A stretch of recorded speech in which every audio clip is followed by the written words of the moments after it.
안녕하십니까.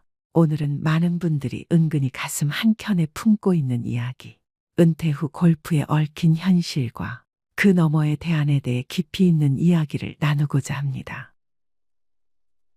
주말 아침, 한때는 알림 소리로 북적이던 단톡방. 이달 둘째 주 토요일, 새벽 6시 티오프 어때? 이번엔 누가 버디 제일 많이 잡나 보자. 그렇게 북적이던 단톡방이 요즘엔 어떻습니까?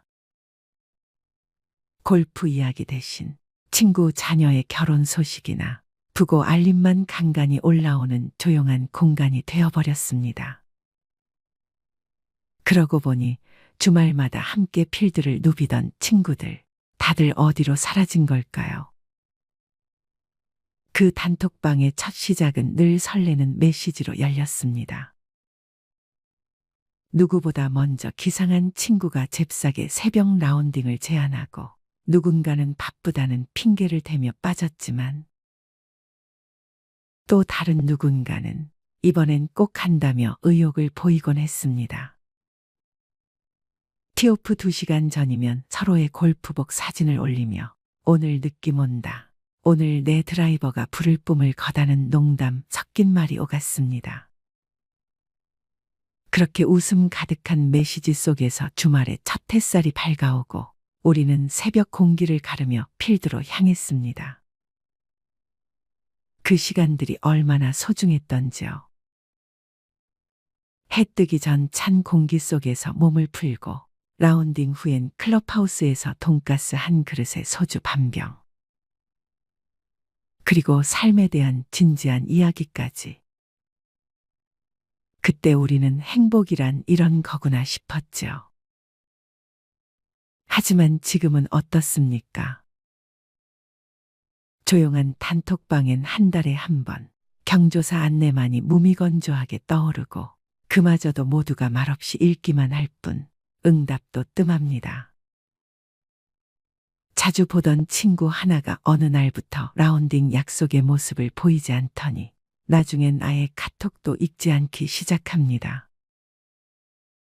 바쁜가 보네 하며 넘겼지만 사실 그 친구는 현실 앞에 멈춰선 겁니다. 그리고 조용히 골프백을 접어 넣은 겁니다. 그건 단지 한 사람의 문제가 아닙니다. 통계청 조사에 따르면 50대 골퍼의 약 40%가 60대에 접어들며 골프를 그만둡니다. 그 수치는 70대에 들어서면 절반으로 또 줄어듭니다.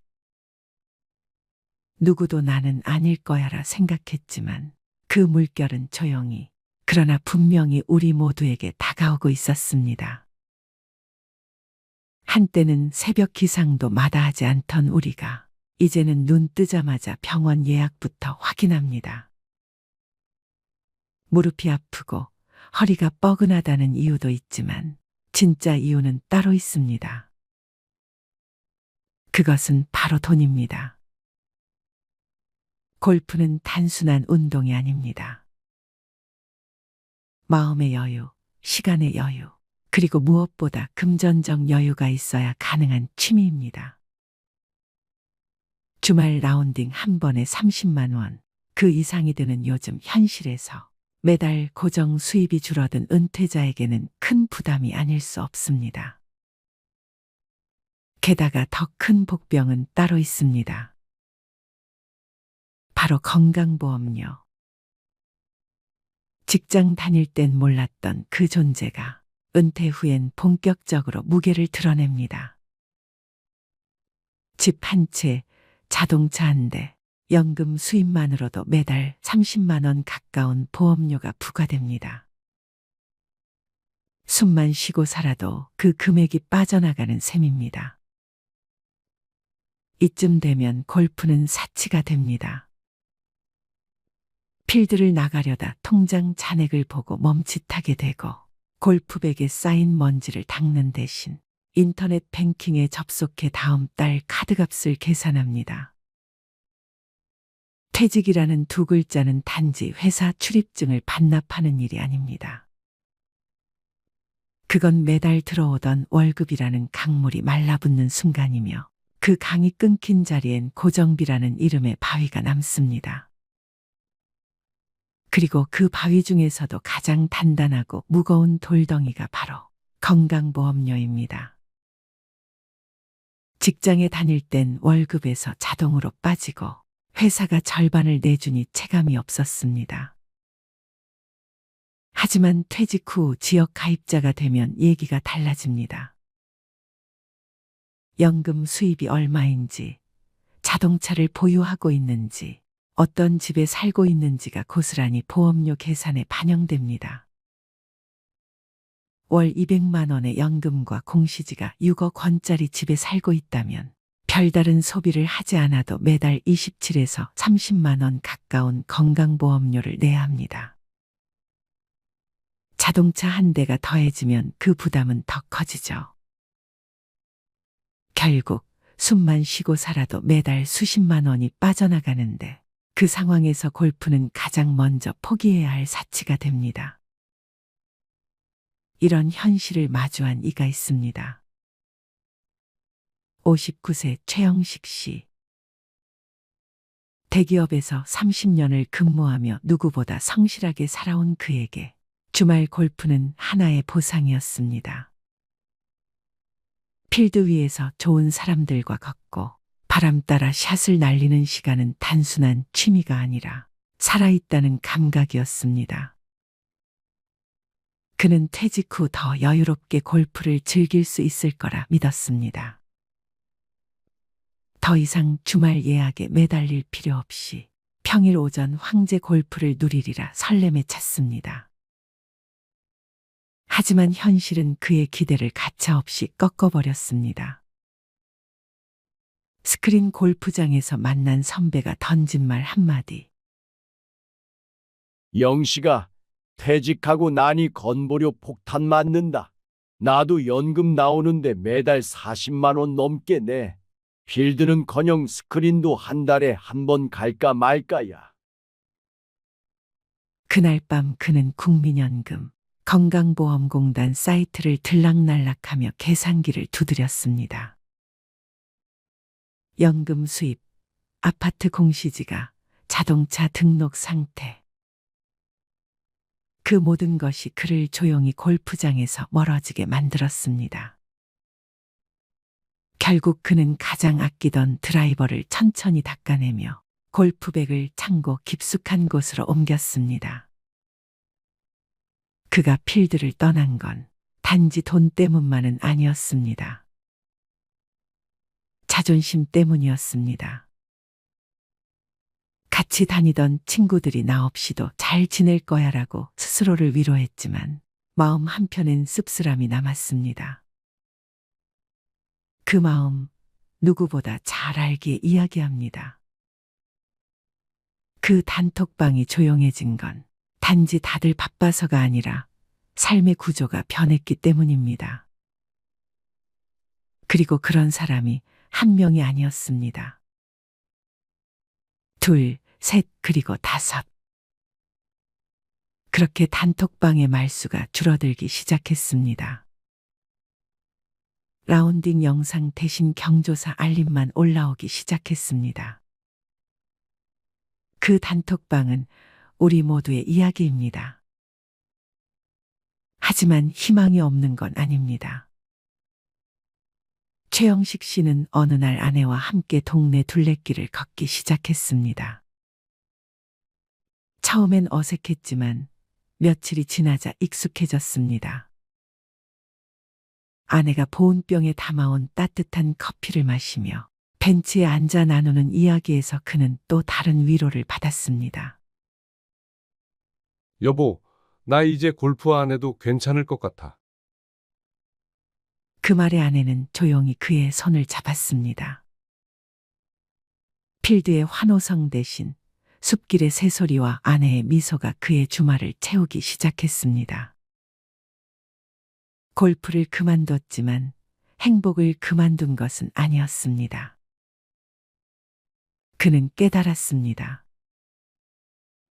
골프가 주던 짜릿한 성취감과는 다른 조용하고 깊은 행복도 있다는 것을. 경쟁이 아닌 동행, 기록이 아닌 기억. 그것이 인생 후반전의 진짜 묘미라는 걸요. 여러분도 그러시길 바랍니다. 만약 지금도 골프 단톡방이 조용하다면 그 침묵의 이유를 이해해 주세요. 누군가는 말없이 현실과 싸우고 있고 누군가는 조용히 자신을 추스르고 있을지도 모릅니다. 지금 이 글을 읽고 계신 여러분. 혹시 여러분도 조용히 사라진 친구를 떠올리고 계시지 않나요?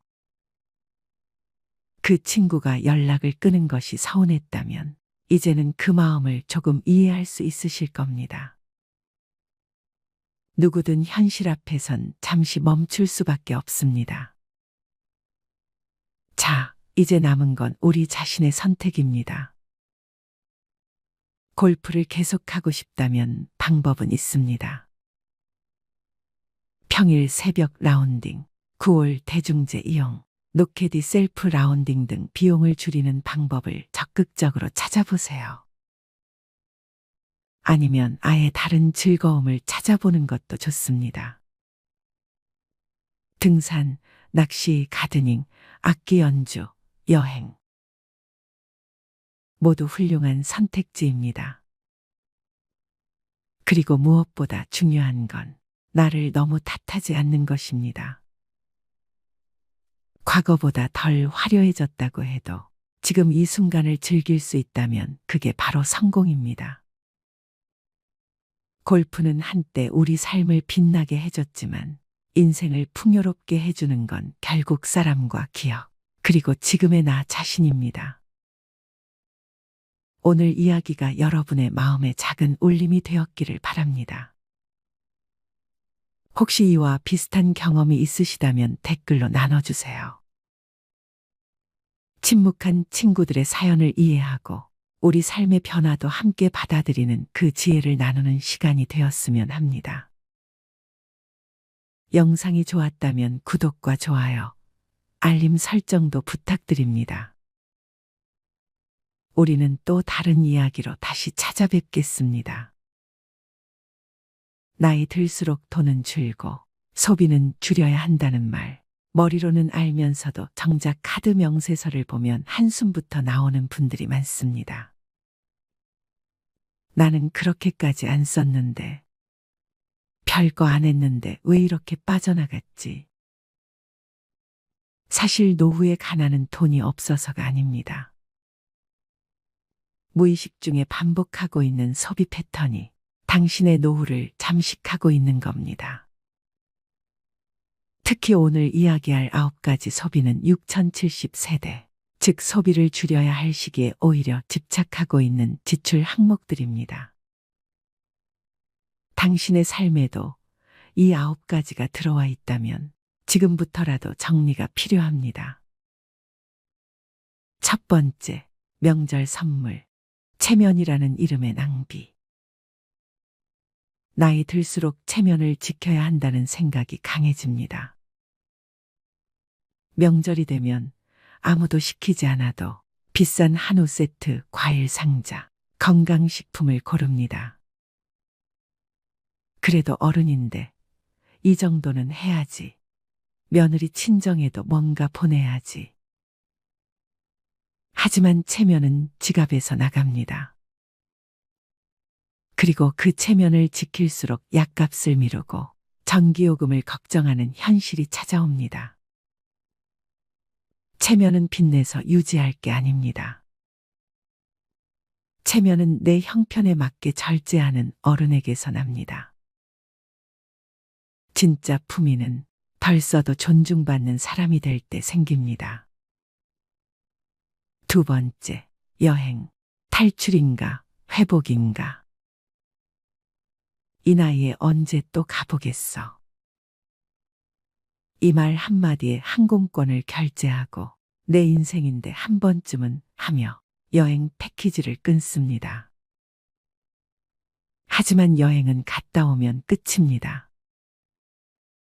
추억은 남을지 몰라도 카드값은 더 오래 남습니다.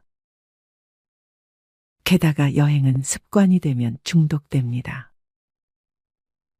또 가야겠다. 안 가면 허전해. 문제는 여행이 회복이 아닌 회피가 되는 순간부터 노후는 무너지기 시작한다는 점입니다. 지속 가능한 삶은 감정이 가라앉은 상태에서 가도 되는 타이밍에 가는 여행이어야 합니다. 세 번째, 옷. 과거의 멋이 현재의 짐이 될 때. 나도 이 정도는 입어야지. 할머니라고 아무 옷이나 입나. 나이 들어도 멋지고 싶은 마음 당연합니다. 하지만 옷장이 가득 차 있고 입는 옷은 늘 똑같은데도 또 다시 신상을 고르고 있다면 그건 멋이 아니라 불안을 지우기 위한 소비일 수 있습니다. 노년의 멋은 비싼 옷이 아니라 단정함에서 시작됩니다. 꾸준히 다림질된 셔츠, 잘 맞는 슬랙스, 깔끔한 운동화. 그것이면 됩니다. 진짜 품위는 옷에서 나오는 게 아니라 자기 삶에 책임지는 태도에서 나옵니다. 네 번째, 커피. 하루 한 잔은 괜찮을까? 퇴직 후 할 일 없는 하루의 시작은 늘 커피 한 잔으로 열립니다. 집에 커피 믹스가 있어도 굳이 테이크아웃 한 잔을 사야 하루가 시작된 것 같은 기분이 듭니다. 하루 4,000원. 한 달이면 12만 원. 1년이면 144만 원입니다. 그거 아껴서 얼마나 모으겠어? 그렇게 말하는 순간 매달 반복되는 작은 구멍이 노후 재정을 서서히 잠식합니다. 여유는 커피로 사는 것이 아니라 관계와 일상 속에서 길러야 할 감정입니다. 돈 들여 위로받는 습관은 결국 더 큰 허기를 남깁니다. 다섯 번째, 택시. 편함의 이름으로 무너지는 근력. 한 정거장 거리도 걷기 싫어집니다. 힘들잖아. 택시 타면 편하지. 그런데 이상하게 이 편함은 갈수록 더 많은 불편함을 부릅니다. 걷는 횟수가 줄어들수록 무릎은 더 약해지고 심장은 더 나빠집니다. 택시비는 그 자체로도 문제지만 움직이지 않는 대가로 찾아오는 병원비는 그보다 훨씬 비쌉니다. 노후의 편안함은 무조건적인 편리함이 아니라 내 몸이 스스로 움직일 수 있는 자유에 있습니다. 여섯 번째, 손주를 위한 지출. 사랑이라는 착각. 손주가 온다 하면 마트부터 갑니다. 과자, 장난감, 옷, 용돈까지. 그래도 할머니인데 뭐라도 해줘야지. 그렇게 매달 10에서 20만 원씩 쓰면서도 정작 자신은 라면으로 끼니를 때웁니다. 그런데 손주는 과자나 돈보단 할머니가 해준 이야기와 밥을 더 오래 기억합니다. 사랑은 사는 것이 아닙니다. 시간을 함께 보내는 것, 함께 눈을 맞추는 것이 진짜 사랑입니다. 지갑이 아니라 마음으로 손주를 대하세요. 일곱 번째, 경조사비. 관계라는 이름의 강요. 친구 아들 결혼이라는데 다들 10만 원 낸다더라. 나만 5만 원 하면 이상하게 보이겠지. 경조사비는 기준이 없습니다. 그래서 더 어렵습니다. 그러나 중요한 것은 당신의 형편과 마음입니다. 남들이 10만 원 낸다고 나도 무리해서 맞추다 보면 정작 당신 자녀의 결혼식엔 통장이 비어 있을 수 있습니다. 경조사비는 투자가 아닙니다. 돌려받지 못할 수도 있습니다. 그래서 더욱 신중하고 절제 있게 써야 할 지출입니다. 8번째, 건강식품. 건강은 사는 게 아니다. 이거 먹으면 혈압 내려간대요. 간에 좋다니까 한번 먹어보려고요. TV, 유튜브, 카톡, 곳곳에서 들려오는 기적의 약들. 하지만 정작 병원에서는 별 효과 없습니다 라는 말만 돌아옵니다. 건강은 한 알로 회복되는 것이 아니라 식사, 수면, 운동, 스트레스 관리라는 기본에서 회복됩니다. 믿음으로 삼킨 알약이 당신의 노후를 지켜주지 않습니다. 건강은 소비가 아니라 생활입니다. 9번째, 자동차. 탈 수 있는가, 감당할 수 있는가. 차가 있어야 어딜 가든 편하지. 이 나이에 버스 타기엔 좀. 차는 편리하지만 주유비, 보험료, 정기검사, 수리비, 주차비, 감가까지 계속해서 돈을 잡아먹습니다.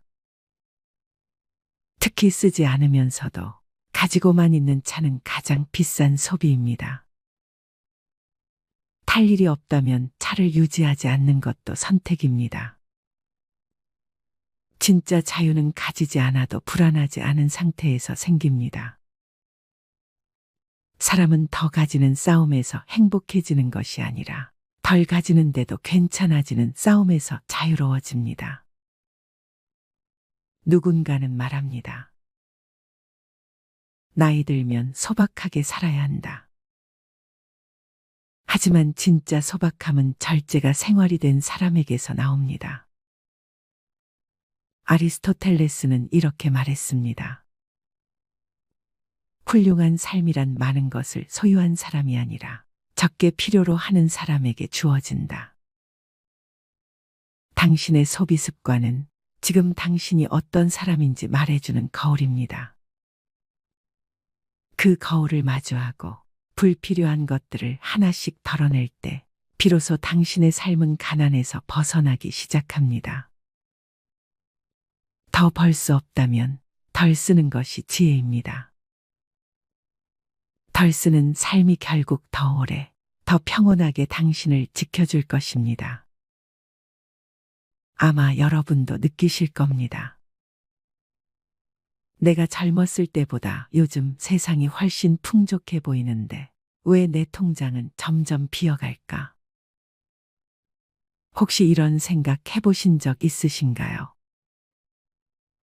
요즘 뉴스에 이런 말이 자주 나옵니다.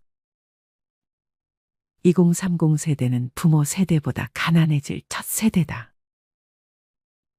이건 단순히 젊은이들 얘기만은 아닙니다. 이 말 속에는 우리 6, 7대 세대가 지금도 불을 지키기 힘들어지고 있다는 경고가 들어 있습니다. 왜냐하면 전 세계적으로 지난 20, 30년 동안 경제 위기가 올 때마다 각국 정부와 중앙은행이 돈을 무지막지하게 풀어왔습니다. 그 돈이 서민 주머니로 곧장 들어오면 좋겠지만 현실은 그렇지 않죠. 돈은 항상 신용도가 높고 이미 자산이 많은 사람들에게 먼저 갑니다. 그 과정에서 부자는 더 부자가 되고 없는 사람은 빚만 늘어가는 구조가 만들어졌습니다. 가을바람이 불어오던 오후, 동네 노인정 앞 벤치에 김영수 어르신이 앉아 있었습니다. 손에 들린 얇아진 통장을 가만히 내려다보다가 길게 한숨을 내뱉었죠. 이상하네. 평생을 벌고 아껴서 모았는데 왜 지금은 통장이 이렇게 비어있지? 옆에 있던 박선자 할머니도 고개를 끄덕였습니다. 맞아요, 영수 씨. 요즘은 장 보러 나가면 10,000원어치도 장바구니 한 귀퉁이를 못 채우겠어요. 예전엔 은행에 돈 넣어두기만 해도 이자가 불어났는데 지금은 그게 안 되네요. 두 사람의 대화는 단순한 푸념 같지만 사실은 우리 세대 모두가 마주한 이야기입니다. 젊을 때는 열심히 벌어서 모으면 언젠가 여유로운 노후가 올 거라 믿었죠. 그런데 지금은 왜 그 믿음이 흔들리고 있을까요? 예전에는 참 단순했습니다. 월급에서 생활비를 빼고 나머지를 은행에 넣으면 시간이 해결해 줬습니다. 10%가 넘는 금리가 매년 돈을 불려줬고 재형저축은 30%가 넘는 이자를 약속했습니다. 그때는 얼마를 벌었느냐보다 얼마나 오래 모았느냐가 부의 크기를 결정했죠. 예를 들어 1985년에 1천만 원을 재형저축에 넣었다면 10년 후엔 원금의 몇 배가 되어 돌아왔습니다. 금리와 시간이 우리 편이던 시절이었죠. 그런데 지금은 상황이 완전히 바뀌었습니다. 금리는 2%대에 머물고 물가는 하루가 다르게 오릅니다.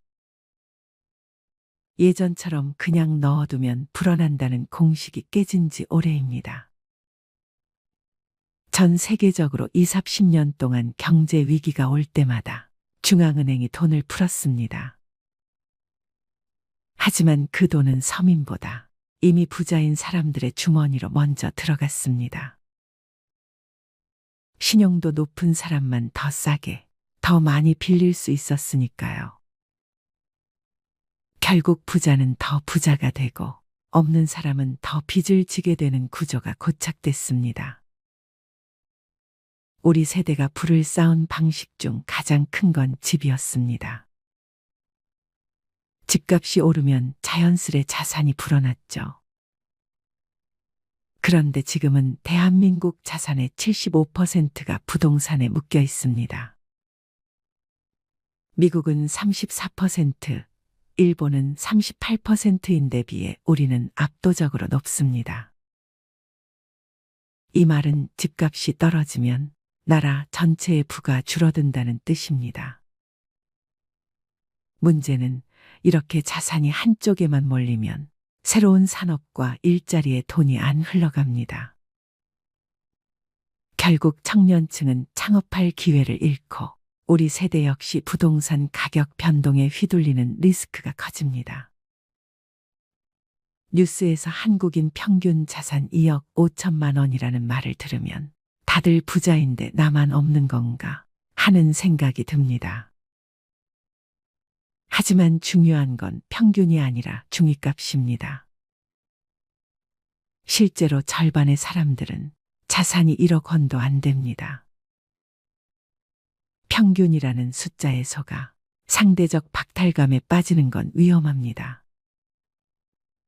중위값을 알면 목표도 현실적으로 세울 수 있습니다.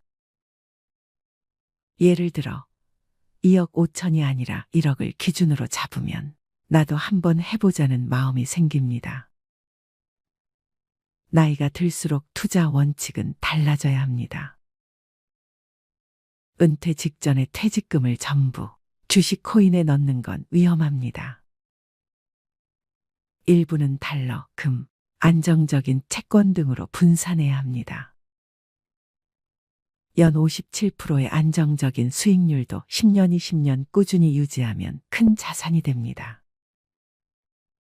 그리고 해지 손실이 큰 상품은 피해야 합니다.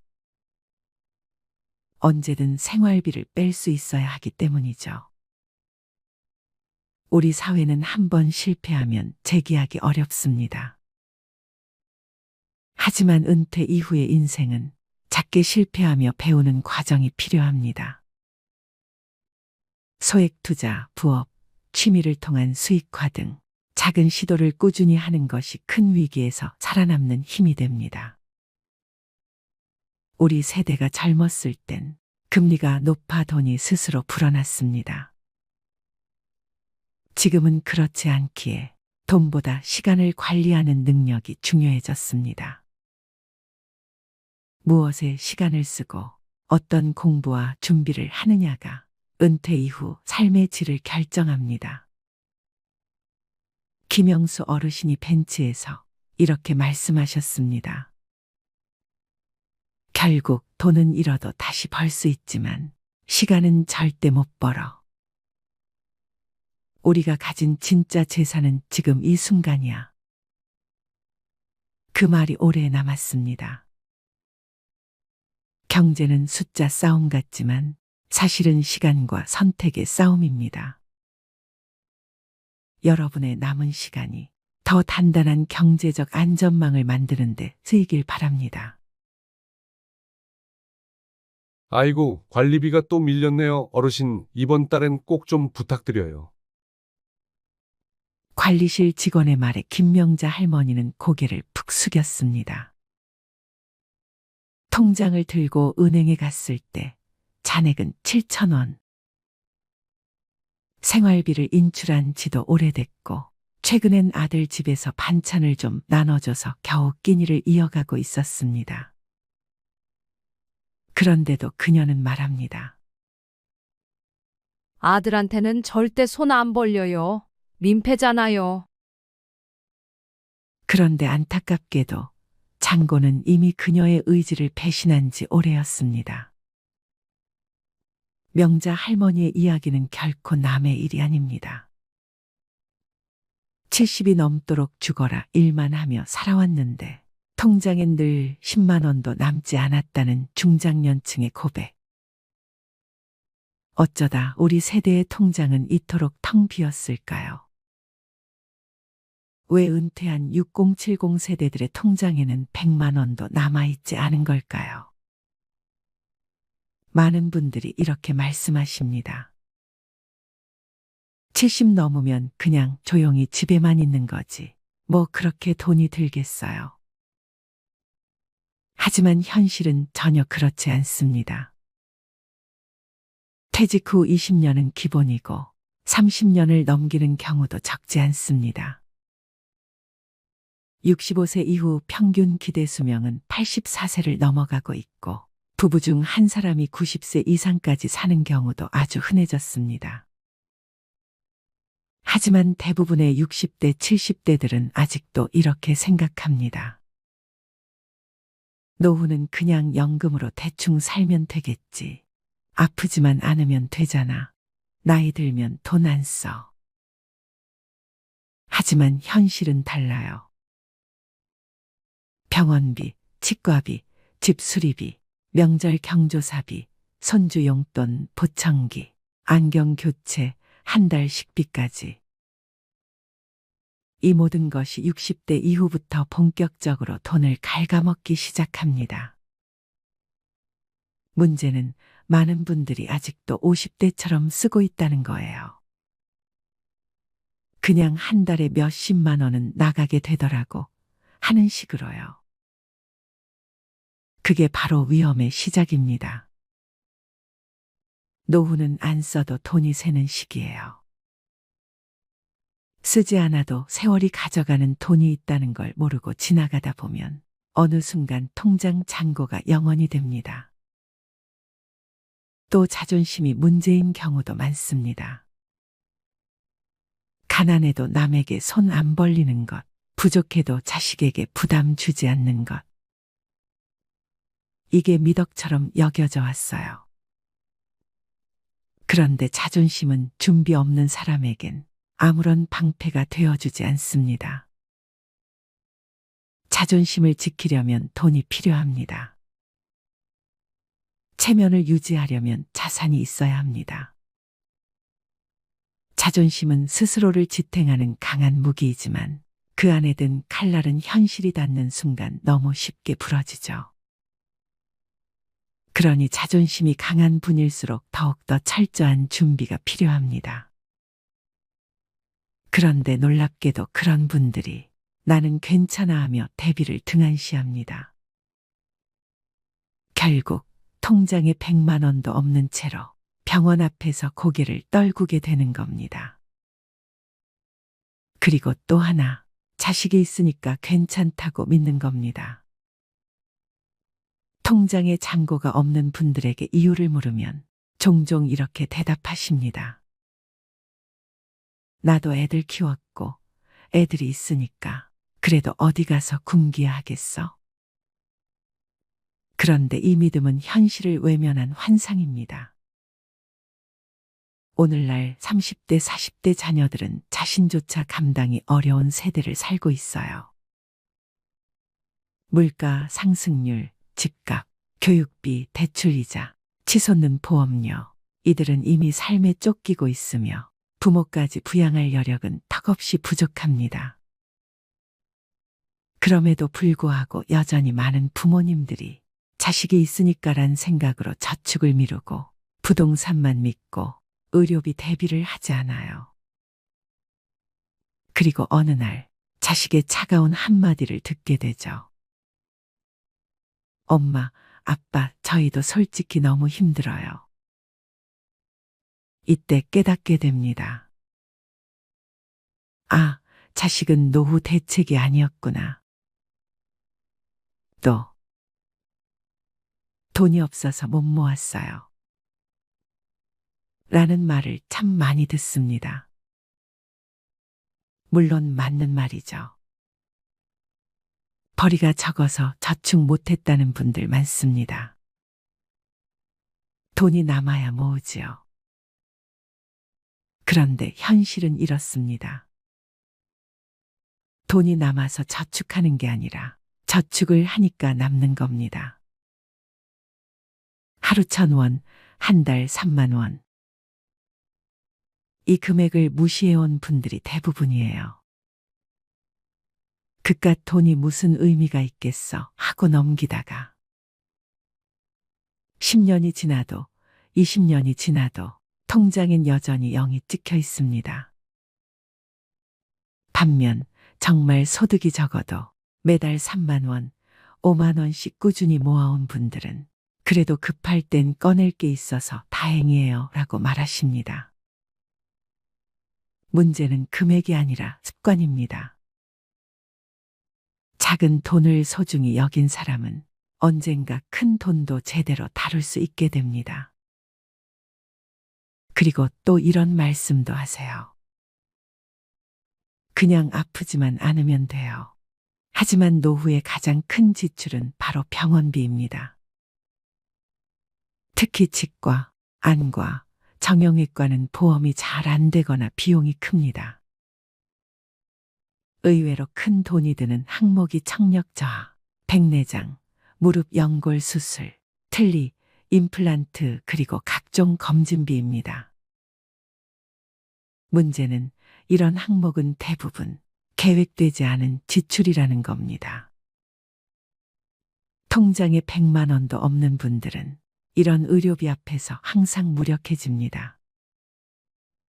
아이고, 그거는 나중에 아프면 그때 생각해보지. 하지만 그때는 갑자기 오고 그때 돈이 없으면 삶의 질이 수직낙하합니다.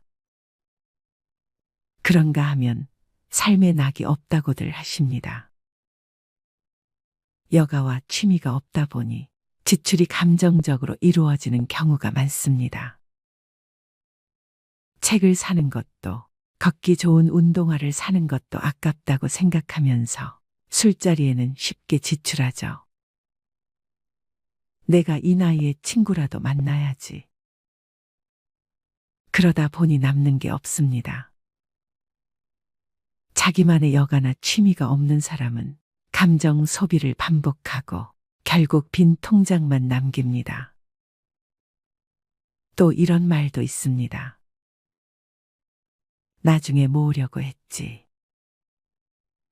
그런데 기억하셔야 합니다.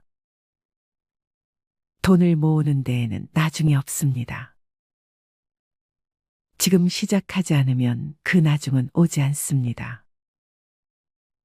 통장에 100만 원도 없는 70세 어르신들이 공통적으로 하는 후회는 딱 하나입니다. 조금이라도 일찍 시작할 걸. 많은 분들이 이렇게 말씀하세요. 나 정말 검소하게 살았어요. 사치 같은 건 절대 안 했어요. 하지만 현실은 다릅니다. 작은 사치, 반복된 소비, 습관적 지출, 이 모든 것이 누적된 결과입니다. 매일 마시는 5,000원짜리 커피, 정기 배송 구독 서비스, 다 못 쓰는 건강식품, 자식과의 식사 후 결제 습관. 이런 습관적 소비는 눈에 보이지 않기에 더 무섭습니다. 누구보다 검소하다고 믿었던 사람들이 가장 위험한 지출을 하고 있는 경우가 많습니다. 돈보다 사람을 믿는다고요. 멋진 말입니다. 그런데 실천이 불가능합니다. 사람도 관계도 존엄도 결국 돈 위에 세워져야 지속될 수 있기 때문입니다. 돈이 없으면 선택지가 줄어들고 자존감이 흔들리며 좋은 것을 알아도 실천하지 못하게 됩니다. 그리고 마지막으로 이런 체념이 가장 무섭습니다. 이 나이에 뭘 하고 희망을 아예 꺼버리는 거요. 하지만 정말 그럴까요? 지금 이 영상을 보신다면 아직 늦지 않았습니다.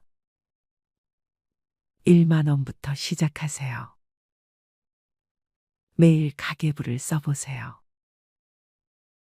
하루에 커피 한 잔 안 마시고 저축하세요. 당장 1년 뒤 당신의 통장은 달라질 수 있습니다. 70세에도 인생은 다시 시작할 수 있습니다.